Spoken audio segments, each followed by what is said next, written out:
can't give you much more tonight. Oh, baby, let's do it right.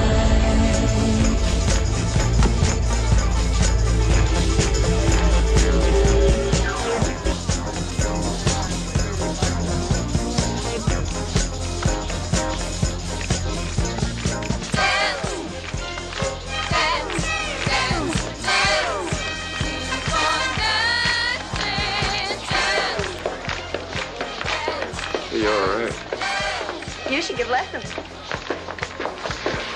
I do? Here? But I'm not in class. Class? Law school. Busy fella.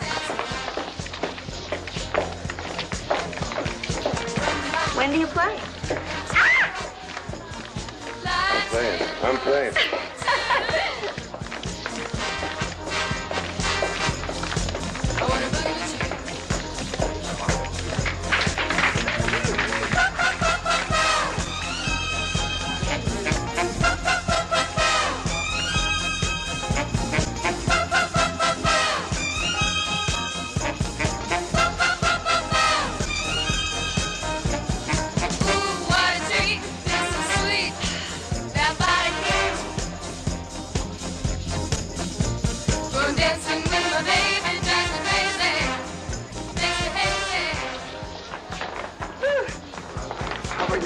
Joe. Sparkling? Always harmless and fun. Very comfortable. Pop, Chris Monroe. You're a delight. Watch me. Well, thank you, Mr. Montero. Would you do me the honor? You told me everything I know. Okay, I'm up to.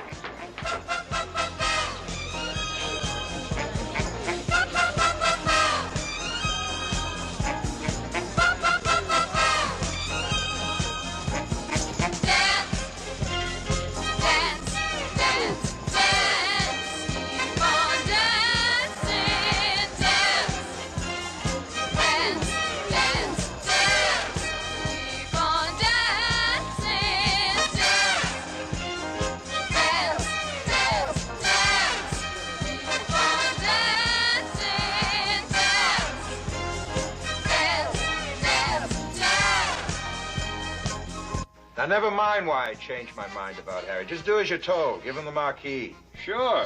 Whatever you say. Yes, come in.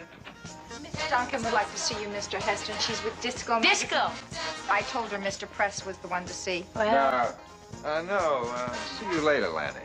Ah. Well, maybe I can cut through some of the red tape. Well, thank you very much. What can I do for you, Miss Duncan? Well, I'm going to do a story on the local scene, and I would very much like to include Freddy's. Why not? Doing a disco story and not mentioning Freddy's is like talking about the home run record and not mentioning Babe Ruth. I think Hank Aaron holds that record, doesn't he? Oh, it's just a figure of speech. Yeah. Yeah.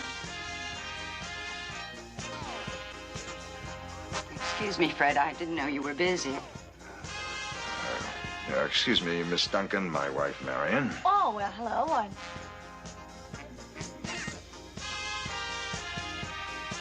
I can wait if I have to. Well, listen, maybe Miss Duncan should speak with Mr. Press after all. Probably so, absolutely. Thank you very much. Thank you, sir. Talk later, Miss Duncan. Me too. Can't you leave me some dignity, Fred? Is that too much? A little family squabble. I see.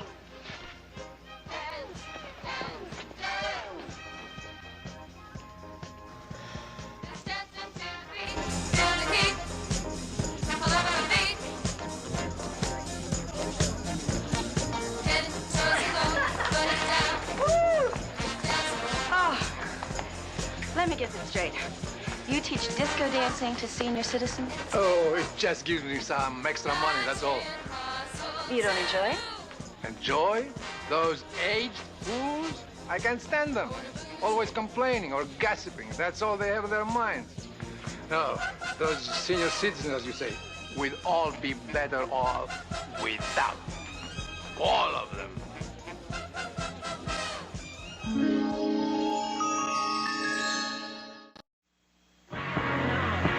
In just one season, Charlie's Angels had captured the hearts of the TV audience, but its success was threatened by Farrah's departure. And Cheryl Ladd, who could be the perfect replacement, wasn't interested. And I guess they saw hundreds of girls, and he called me back and he said, just come and talk to me. I want to know what your concerns are. So I told him, first of all, being in this position after working so hard and studying acting for 7 years, and I don't see myself in this show. And he said, well, what would make you comfortable? I said, if I could be a funny person and not have to take it too seriously, and particularly not have to try to be Farrah, which I thought was death for anyone that attempted it. Maybe we will work with her, and maybe we won't. So we created this Chris Monroe character who was really the rookie. Because America really does fight for the underdog. They cheer for you, especially if you try really hard and you're funny. They always want you to win. Aaron's idea about her being Farrah's sister inside the show was brilliant. Because the audience loved Farrah. They really did. I mean, what else would have ingratiated her? All she had to do was come in and be good. It was official. Cheryl Ladd would play the role of Chris Monroe, Jill's little sister. You got it. I can't believe it. But Cheryl still saw it as a very risky career move. There was Jacqueline and Kate and David Doyle and everyone on the crew who had a hit show that didn't know if their hit show was going to have any more life. Thought if they just really hated me and the show went off the air because I came on it, I'd never work again. When shooting began for the season premiere, the press, the cast, and the producers held their breath. It was overwhelming in the pressure of it. So I just went on the set, and at that time, Farrah was Farrah Fawcett Major, so I wore a T-shirt that said Farrah Fawcett Minor. And I got a good laugh, and everybody realized that it really just broke the tension right away. I think they felt let down by Farrah at the time. That made it easy. Everybody was welcoming to her. David Doyle just took me under his wing, and he just immediately said, you're going to be great, kid, you know. Come on, let's have some fun. And he just let me know that he was on my side. But with the fun would come a lot of hard work, long hours, and stress. But we all had a pact, really, that no matter what happened, that we were a team, that we were the Three Musketeers, and nobody was going to say anything about anybody that could remotely be misconstrued. We were all holding our breath for the first show to air. On September 14th, 1977, the season premiere aired, introducing Chris Monroe. Set in Hawaii, the episode surpassed everyone's expectations, raising the series ratings to new heights. Creating this Chris character was a constant. I was trying to come up with funny ideas and things. The rookie angel, you know, one who would make mistakes and is not always perfect. I hope I created lots of little Chris moments where she became very human and very real and funny. Who could hate Joe Monroe's little sister? You know, hating Farrah Fawcett's sister is would be un-American, basically. Cheryl Ladd's Chris was funny and charming, but she had another asset that the producers would make the most of. I remember when we did Angels in Hawaii, and she came up out of the water in her bikini onto the boat. Case closed. I was one of the first people on television that wore a kind of French cut, high cut, I guess they call them string bikinis now. You know, it was a glamorous show. I wore a bikini when I was on a beach or at a swimming pool. Kate never put on a bikini. I don't even know if she put on a bathing suit. They didn't want to just be like bare skin all the time. They wanted some reality to this show. I mean, it was stretching it as it was. But there were certain times when it was reasonable that they were in a bikini or something. But the real reason for all the bikinis was obvious. Jacqueline does this all the time. She said that every time the ratings dipped a little, Aaron would write a scene where I was in a bikini. And I finally went in and I said, look, I'm somebody's mother. This is getting a little humiliating. If I'm going to wear a bikini, I have to be somewhere near water, okay? Because I'm not just going to run around in a bikini for no apparent reason. It was just getting stupid. So I decided that I would choose the bikini that I knew would not pass standards and practices. They actually had those things in those days. And the whole time we rehearsed, I had a robe on. And when it was time to do the scene, I took the robe off, and everybody goes, "Cheryl, what are you doing?" "Aaron wants a bikini, and this is the one I'm wearing." And I said, "Oh, no, we can't film that." And I said, no, he wants a bikini. This is the one I'm wearing. I made my point, and the next day I got a little note, and he said, "Tell the little rebel I got the message, and we will never do this again, will we?" Over the next 2 seasons, Charlie's Angels remained one of the most popular shows on television, a mainstay of the ABC schedule, climbing to number 4 in the Nielsen ratings. As for Cheryl, she was riding the wave of celebrity that came with the role, even relaunching her singing career with a top 40 hit single. But by the spring of 1979, another angel was ready to take flight. Kate, I think, finally just said, I've done it, and now I want to move on with my career. Kate may have reached her limit when the demands of shooting Charlie's Angels forced her to turn down the lead in Kramer vs. Kramer. That part went to Meryl Streep, who won an Oscar. But at least she gave us warning, and we talked it through, and so that was fine. Hot, young, up-and-coming actresses lined up to try out as the new angel. Connie Selica, Barbara Bach, Shari Belafonte, and Michelle Pfeiffer. Among the candidates, a young model and actress named Shelley Hack. Shelley was already familiar from magazine covers and the Charlie perfume ads. The look and style of this Charlie girl, not her acting ability, would be the deciding factors. Shelley Hack came to the studio, and everyone in wardrobe fell in love with her. And I begged Aaron, please hire her. She's so chic and she's so great, and no matter what she wears, we put her in a white shirt and something, and she pushed the sleeves up and turned up the collar. She just looked fantastic.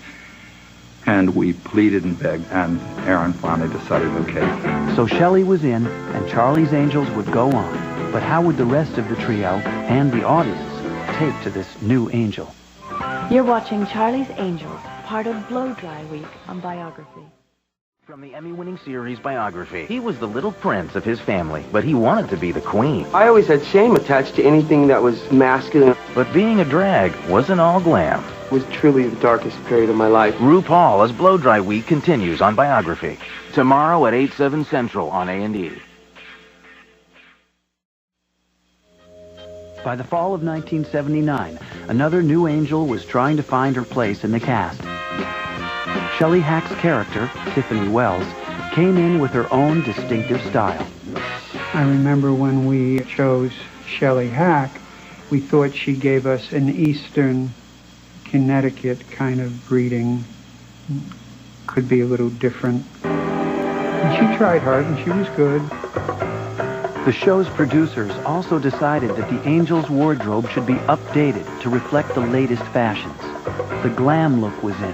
High-heeled shoes, satin tops, lots of rouge, and very tight spandex pants.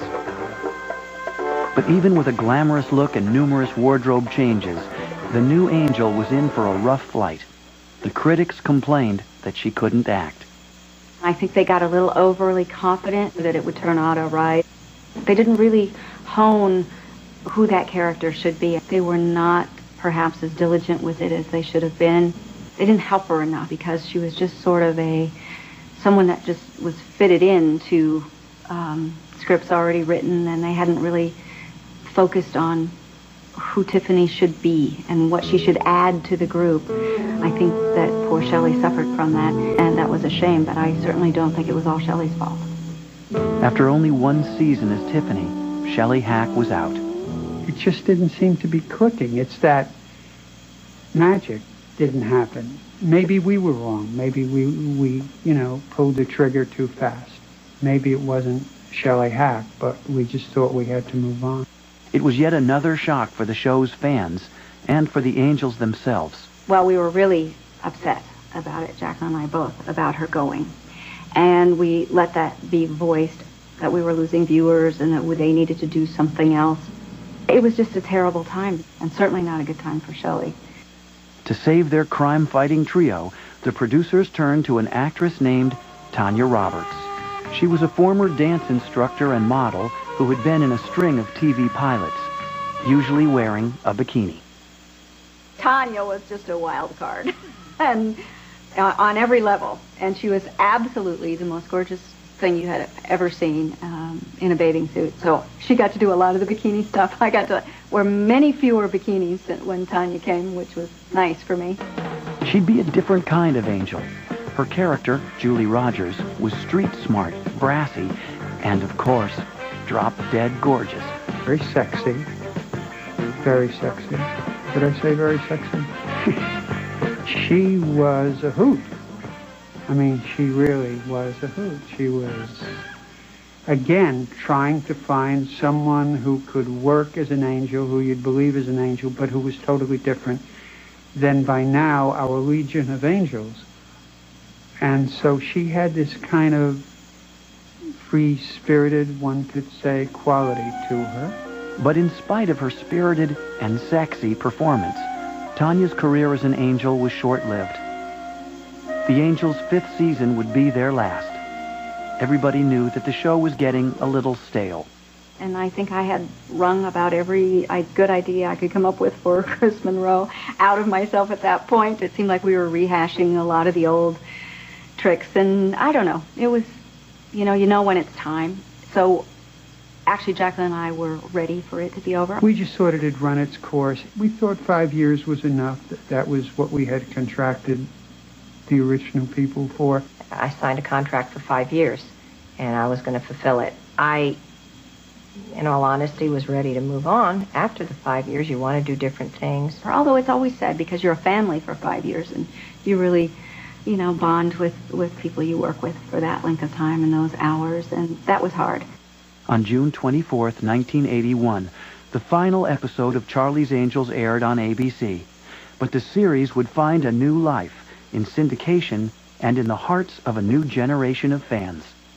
Imagine, it went on the air in 1976, and they're still clamoring for it, which is great. It's a testimony to something. And fans still have their favorite angels. Cheryl LADD, who played Chris Monroe, 1977 to 1981. I've never strayed from her. I never will. You have staunch Kelly Garrett fans. You have staunch Jill Monroe fans, and you just do. And everybody related to one of us a little more than the other. No. I mean, because it's like children. If you have, who's your favorite child? We love them all for different reasons. I mean, they remember the clothes, and they remember the goofy scripts, and, and you did this, and you wrestled an alligator, and all these silly things. But they didn't tune in because that's all that they cared about it. I think they related to each of us. 20 years after Charlie's Angels went off the air, a new trio of angels took on the big screen. Cameron Diaz, Lucy Liu, and Drew Barrymore, who also co-produced the movie along with Len Goldberg.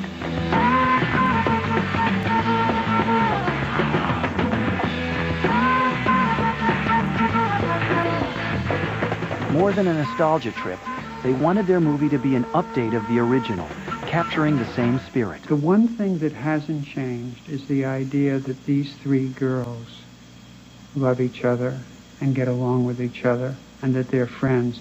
Because when we were casting for the third angel, Drew and Cameron made a point. They said, we want someone that we can be friends with, not someone who's going to steal our boyfriend. And that said it really well. That's what we want. And I thought, yeah, that's what the audience wants too. Not only movie screens, but computer screens feature Charlie's Angels now, drawing old fans and new ones. Clearly, the show's creators and the Angels were doing something right. I had people all over the world emailing me. These girls and boys are like 13 and 14 years old, and now are watching it, on reruns. And it amazes me even today now with, the new movie, how empowering, Charlie's Angels still is today. If somebody had said, will they be interested 20 years later, I would say absolutely not. But there was something winning about the concept of Charlie's Angels. And so it put you out there in a different light and in a different way. In some way, they became us. We became a reflection of particularly young women, of who they wanted to be and who they visualized themselves being. And I think that's why it's still popular. Well, my martini is ready. Aloha, angels. Aloha. Aloha.